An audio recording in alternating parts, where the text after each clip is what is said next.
Imagina a seguinte situação, tipo uma fábrica gigante operando a todo vapor lá em Santo André. Aham, na Grande São Paulo. Isso. Produzindo aquelas substâncias químicas super comuns para a indústria, sabe? Cloro, PVC, essas coisas. E aí, claro, tem o resíduo desse processo todo. Exato. Como sobra natural da fabricação, gera-se um resíduo pastoso, que é tipo uma cal. E é bem aqui que a cadeia de erros começa. Onde o pessoal costuma tropeçar feio. Pois é. Porque em vez de passar por um tratamento rigoroso, essa cal, que é altamente contaminada, é simplesmente despejada e deixada a céu aberto, lá no próprio terreno da empresa. Nossa, no próprio terreno? Sim, e o tempo vai passando, anos se vão, e mais de 1 milhão de toneladas desse material forma tipo uma montanha invisível de toxicidade. E o mais grave de tudo isso, sabe, é que o problema não fica restrito aos muros da fábrica. Não mesmo. O verdadeiro desastre acontece quando a gestão perde totalmente o controle sobre o ciclo de vida desse passivo ambiental. Com certeza, porque a história da Salvendupa, que é esse caso real que a gente está analisando nesse mergulho profundo de hoje, não acaba no pátio da fábrica. Longe disso? Essa cal, que está carregada de veneno, acaba sendo vendida para uma outra empresa. E essa outra empresa usa o material para quê? Então, olha só, eles usam no processamento de farelo de polpa cítrica. E aí esse farelo é ensacado, cruza o Oceano Atlântico em navios cargueiros e vai para lá na Europa. Lá ele é comprado e usado para alimentar o gado em fazendas na Alemanha. Meu Deus, o ciclo inteiro. Exatamente. O resultado, lógico, as vacas alemãs produzem um leite severamente contaminado. Os laticínios vão parar nas prateleiras dos supermercados. E aí, bom, o escândalo de saúde pública explode. E a consequência para o mercado foi imediata, né? Imediata. A União Europeia decreta um embargo internacional milionário contra as importações brasileiras. Olha o tamanho do estrago. O que começou, como uma simples falha local de gestão de resíduos, né? Uma decisão para economizar uns trocados. Exato, uma decisão de deixar o material no fundo do quintal para cortar custos, se transformou numa crise diplomática e de comércio exterior sem precedentes. É assustador. É o exemplo perfeito e bem aterrorizante do que a gente veio examinar hoje. Estamos falando dos poluentes orgânicos persistentes. Os famosos POPs. Isso, os POPs. Na comunidade científica e também nas auditorias ambientais mais rigorosas, a gente costuma chamar essas substâncias de fantasmas químicos. Fantasmas porque eles simplesmente se recusam a desaparecer, né? Fiquei chocada lendo as fontes. Precisamente, eles recebem esse apelido por um motivo biológico e químico que é, muito assustador. Eles não se degradam na natureza. A grande maioria das substâncias que a gente conhece acaba sendo quebrada pela luz solar, pela água, pelas bactérias do solo ou até pelo próprio tempo, sabe? Sim, a natureza dá um jeito. Mas os POPs não. Eles resistem à queima comum, resistem à água, resistem ao sol. Eles viajam pelo globo inteiro e se acumulam nos organismos vivos. E aí mora o perigo. Com certeza. O erro mais letal que conselhos de administração e corporações cometem hoje é tratar esses resíduos como um problema resolvido só porque o tambor tóxico foi enterrado. Ou vendido para terceiros, como no caso da cal, né? Exato, ou tirado da vista lá do pátio principal. Sabe, lendo os documentos de base para a nossa discussão, eu pensei numa analogia. Pense no descarte incorreto de um POP, tipo um vazamento gigantesco de dados confidenciais na internet. Boa analogia. Porque, uma vez que essa informação escapa do controle do servidor de uma empresa, é impossível apertar um botão e apagar. Não tem como. Já era. Os dados se multiplicam silenciosamente por servidores do mundo todo.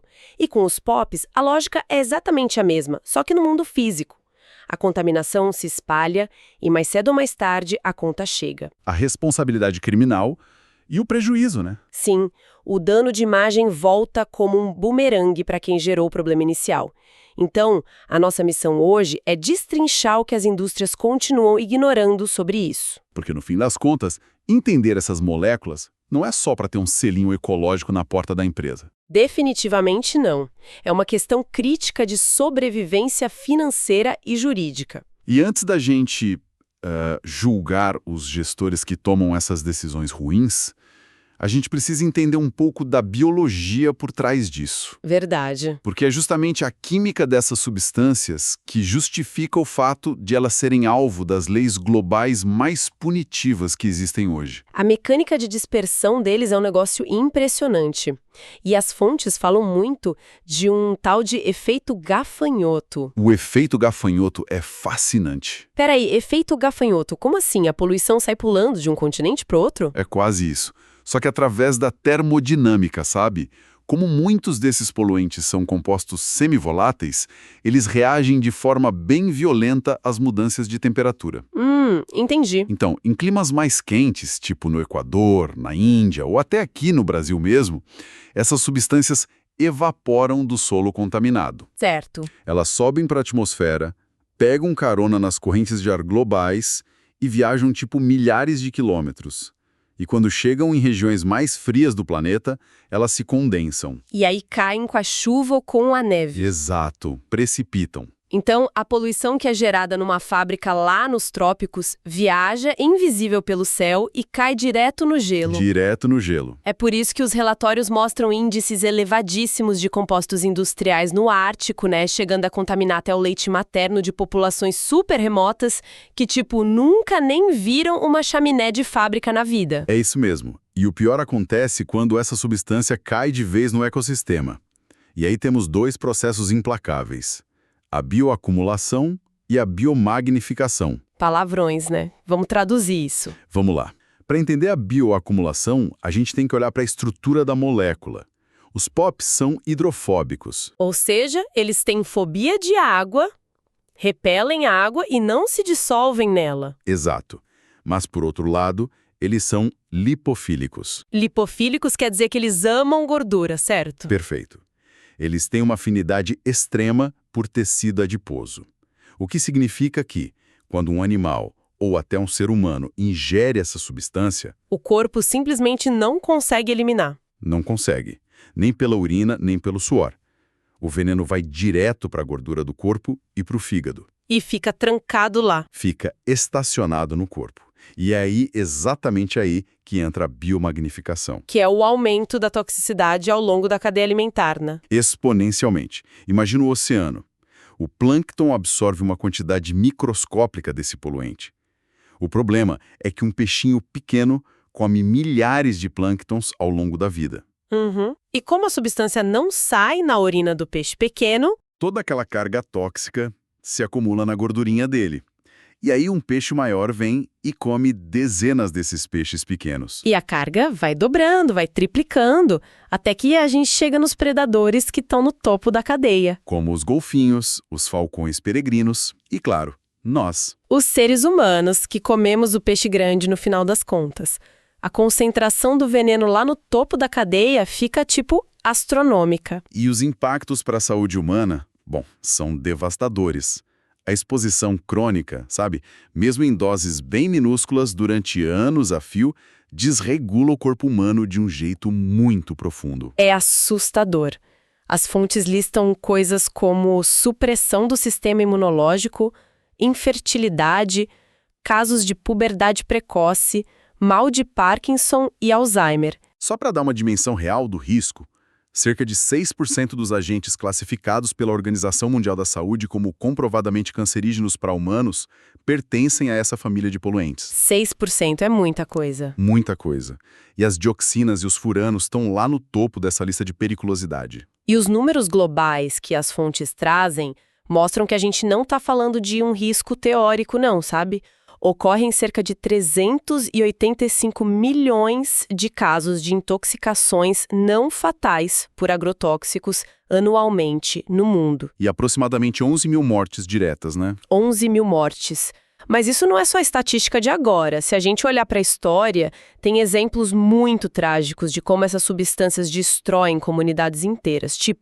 Na Índia, o uso massivo do inseticida DDT.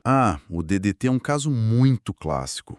Ele foi espalhado em larga escala para combater mosquitos transmissores da malária. A intenção parecia boa no início. Parecia, mas os trabalhadores agrícolas que manipulavam o produto começaram a apresentar sequelas muito severas, e irreversíveis no sistema neurológico. A substância literalmente fritava as conexões nervosas do pessoal. Fritava.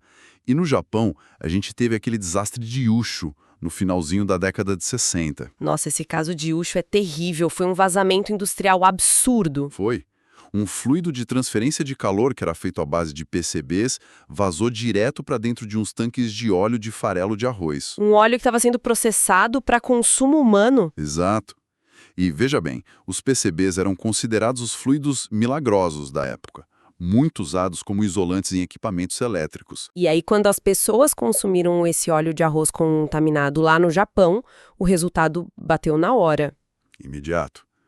Além de cloracne e problemas hepáticos muito graves, mulheres grávidas que ingeriram esse óleo deram à luz crianças com peso extremamente inferior ao normal. E com pigmentação escura na pele também, né? Que era um sinal claro de uma intoxicação profunda que aconteceu ainda no útero. Muito triste. E a gente também não pode esquecer do Vietnã, com aquela herança maldita do famoso agente laranja. Que foi usado como uma arma química de desfolhamento para limpar as selvas durante a guerra, certo? Certo. E a grande questão é que o processo de fabricação daquele herbicida gerava as dioxinas como um subproduto indesejado. E essa dioxina penetrou no solo, penetrou na água. E resultou em níveis tão altos de contaminação que isso apareceu no leite materno da população local por gerações inteiras. Basicamente, um dano genético que ficou. Exato. Então, olha, tudo isso levanta uma pergunta meio óbvia para quem está acompanhando. Se essas substâncias são tão letais assim e tão persistentes, como que a humanidade e as indústrias deixaram elas virarem a espinha dorsal da produção global antes de puxar o freio de mão? A resposta para isso está basicamente na economia e naquele boom industrial do pós-Segunda Guerra Mundial. Ah, claro, a pressa para crescer. Tinha uma corrida frenética para industrializar o mundo, aumentar a produção agrícola para alimentar a população que estava crescendo e erradicar essas doenças vetoriais. Então, naquela época, substâncias como o DDT e os compostos como os PCBs nem eram vistos como vilões. De jeito nenhum. Eles eram celebrados como milagres absolutos da química moderna.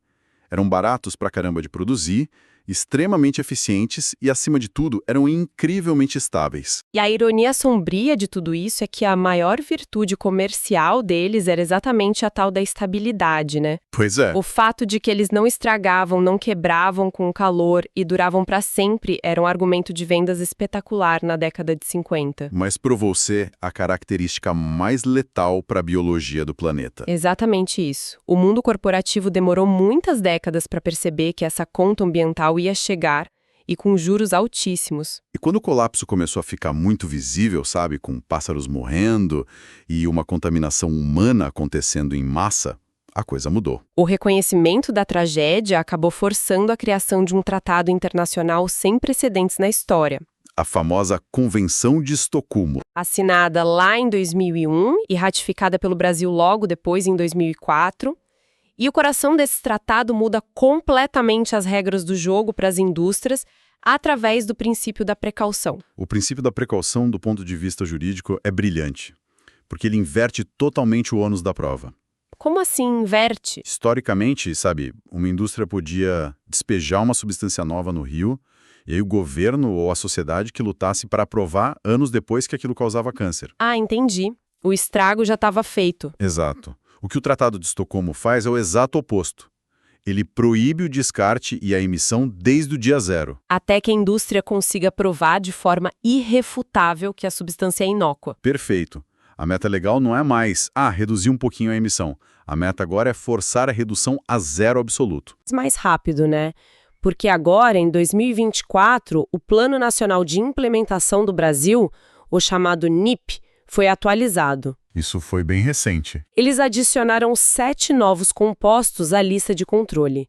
Então agora a gente tem 30 substâncias altamente monitoradas pelo governo federal brasileiro. E a gente não está falando só de venenos antigos de fazenda. Não, o PFOA, por exemplo, entrou na lista.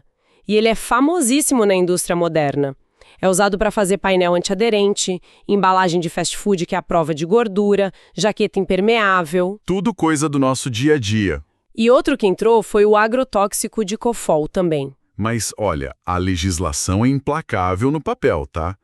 O artigo 6º da Convenção de Estocolmo, por exemplo, exige das empresas uma identificação muito minuciosa de todo o estoque. Rotulagem rigorosíssima. Sim, e uma destinação final que garanta que essas moléculas vão ser destruídas de forma irreversível, geralmente usando incineração de altíssima tecnologia. Só que aí a gente bate na parede da realidade, né? Pois é. Porque a realidade lá no chão de fábrica e na gestão corporativa aqui no Brasil mostra uma zona cinzenta de compliance que é assustadora.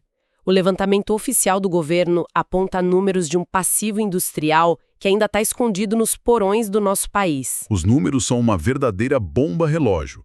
A gente está falando de cerca de 2.500 toneladas de resíduos de agrotóxicos obsoletos espalhados pelo Brasil inteiro. Muitos esquecidos em galpões de fazendas antigas ou em cooperativas, só aguardando uma destinação correta que nunca chega. E a agricultura não é o único problema.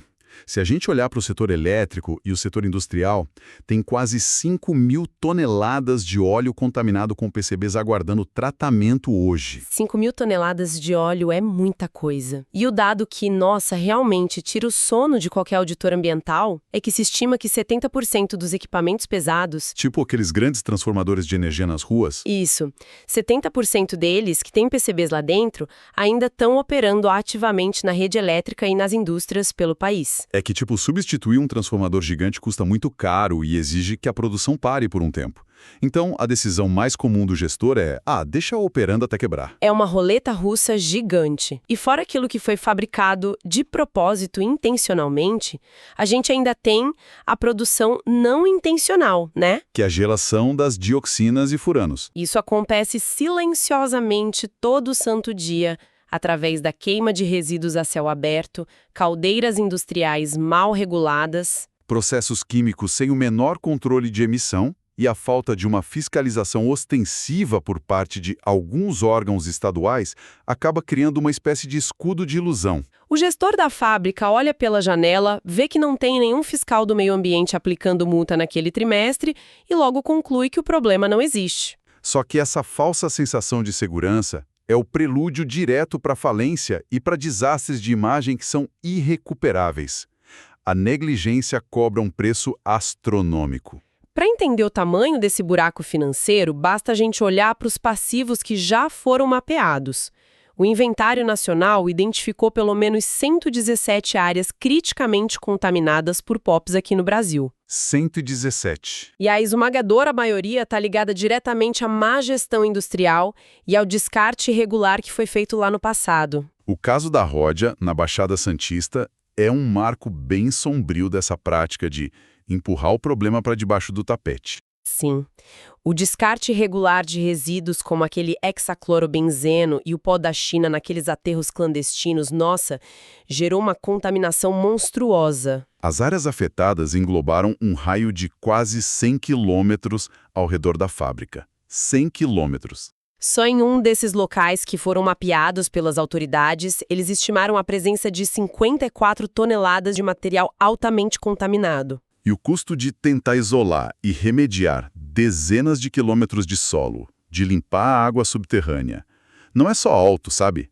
É um rombo capaz de inviabilizar o balanço financeiro de qualquer multinacional. Com certeza. E a gente nem precisa voltar décadas no tempo ou ir lá para os grandes polos industriais para ver o estrago acontecer.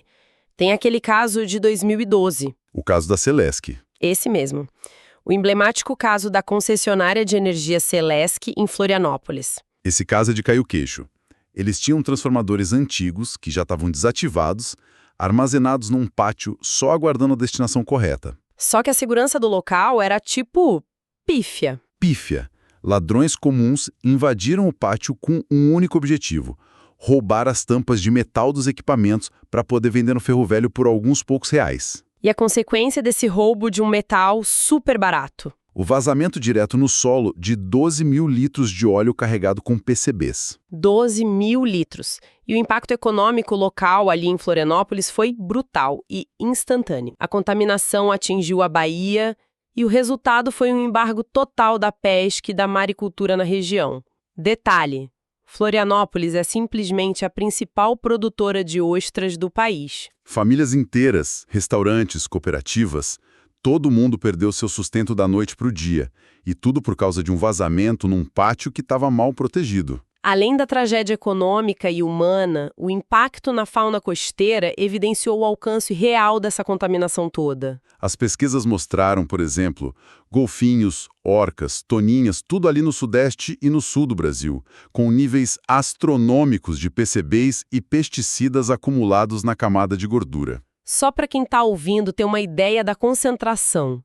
Uma única orca que foi analisada no litoral do Rio de Janeiro apresentou espantosos 257 mil nanogramas de PCBs por grama de gordura. 257 mil. É a prova biológica de que a poluição gerada lá na malha urbana e industrial atinge o topo da vida selvagem marinha em cheio. O que nos traz de volta à pergunta central sobre esse comportamento corporativo todo. Por que as empresas continuam tratando resíduos tóxicos dessa magnitude e dessa complexidade como se fossem um lixinho comum? Pois é. Por que economizar na segurança de um pátio de transformadores, correndo o risco de destruir a economia de uma cidade inteira de uma hora para outra? O mecanismo por trás dessa falha crônica de gestão é puramente financeiro. E é baseado numa visão muito míope, sabe? Pensando só no hoje. O mercado corporativo opera com um foco absurdo em resultados de curtíssimo prazo, muitas vezes tentando só fechar o balanço do trimestre e pronto. E tratar resíduos perigosos do jeito certo, tipo incinerar com tecnologia de ponta, é algo que custa muito dinheiro hoje no caixa de agora. Exato. E esse custo sai direto do orçamento do diretor atual. Então acaba se criando um incentivo meio perverso para adiar o problema. Famoso empurrar com a barriga. O gestor armazena o barril lá num canto escuro, ou pior, contrata o fornecedor terceirizado que é mais barato e menos regulamentado. E joga a bomba relógio para estourar na próxima gestão. Mas a conta sempre chega. O que essa manobra contábil ignora completamente é a base de toda a legislação ambiental moderna. O princípio do poluidor-pagador. Quando aquele barril enferruja e vaza, quando a contaminação atinge silenciosamente o lençol freático e chega até a cadeia alimentar da cidade vizinha, o passivo volta como um tsunami para a empresa que gerou o problema original. E não estão falando de umas multas levinhas, não. Estamos falando de autuações milionárias, paralisação total das operações, embargos, perda da licença de funcionamento e até ações criminais diretas contra o Conselho de Administração. A economia de uns milhares de reais que é feita hoje no descarte errado é o gatilho absoluto para os milhões em indenizações e até para a falência de amanhã. Exatamente. Então, uma vez compreendido o tamanho colossal do risco, a questão passa a ser de engenharia e governança, né? Como a gestão moderna e a área de compliance devem atuar na prática para blindar a organização.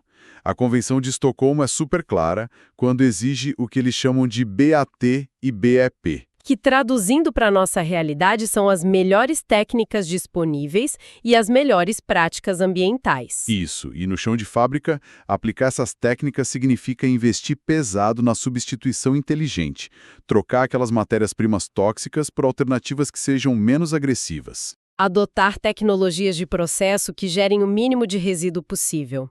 E implementar programas de manutenção preventiva que precisam ser, quase obsessivos com vazamentos de emissões. E tem uma regra de ouro que é inegociável, né? Proibir terminantemente qualquer tipo de queima de resíduos a céu aberto. Ah, sem dúvida.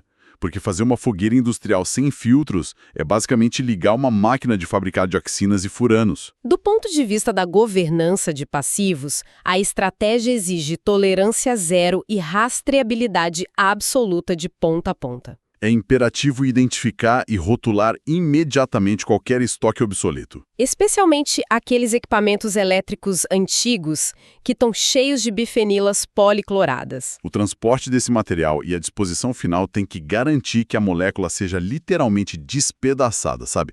Transformada de forma irreversível. E vale destacar que a norma internacional proíbe expressamente qualquer tentativa de recuperar, reciclar ou reutilizar materiais que estejam contaminados com POPs.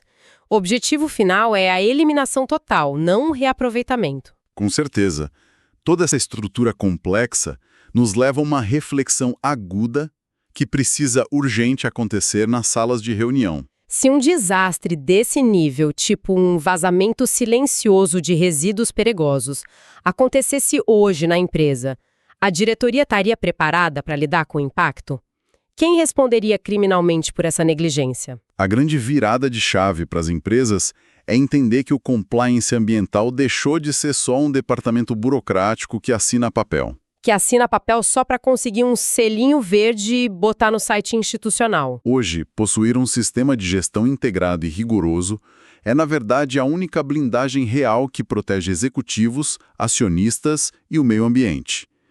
Tentar remediar um solo envenenado e limpar uma bacia hidrográfica custa centenas de vezes mais do que financiar o tratamento térmico adequado de um tambor lá na origem. Prevenção é proteção de caixa. A gestão de produtos químicos complexos exige transparência radical e investimento contínuo. Não é mais só sobre cumprir um limite exigido por lei, sabe? É sobre garantir que o negócio tenha permissão social e jurídica para continuar existindo no mundo onde os limites ecológicos já foram ultrapassados faz tempo. Este foi mais um episódio do @NormaANorma, um projeto criado para traduzir normas, leis e boas práticas em informação clara, aplicável e responsável, nas áreas de saúde, meio ambiente e segurança do trabalho. Eu sou Silvio Batista, auditor líder em Sistemas de Gestão Integrados, SGI, e este podcast existe para ajudar profissionais e organizações a prevenir riscos, evitar passivos e salvar vidas. Não deixem de seguir o nosso canal, ativem as notificações para acompanhar todas as nossas análises e compartilhem este conteúdo com colegas de trabalho. Debatam essas estratégias de gestão de risco com as equipes de vocês. Bom, e para finalizar nossa discussão de hoje, eu trago um ponto de alerta bem focado no nosso futuro próximo. A gente viu que a química permite que os POPs evaporem, viajem pelo globo e fiquem lá aprisionados no gelo milenar do Ártico e da Antártida, certo? Preservados por décadas bem longe das cidades que geraram eles. Isso. Mas agora, com a aceleração brutal do aquecimento global e o derretimento em massa dessas grandes calotas polares, fica a pergunta para quem está nos ouvindo refletir. Será que os pecados químicos do nosso passado industrial, que o mundo inteiro pensava estarem congelados e contidos para sempre, não estão prestes a derreter e inundar novamente os oceanos e a cadeia alimentar global de uma só vez? É de perder o sono. E fica a lição. Na gestão ambiental, aquilo que você enterra e esquece é exatamente o que volta para assombrar o seu futuro.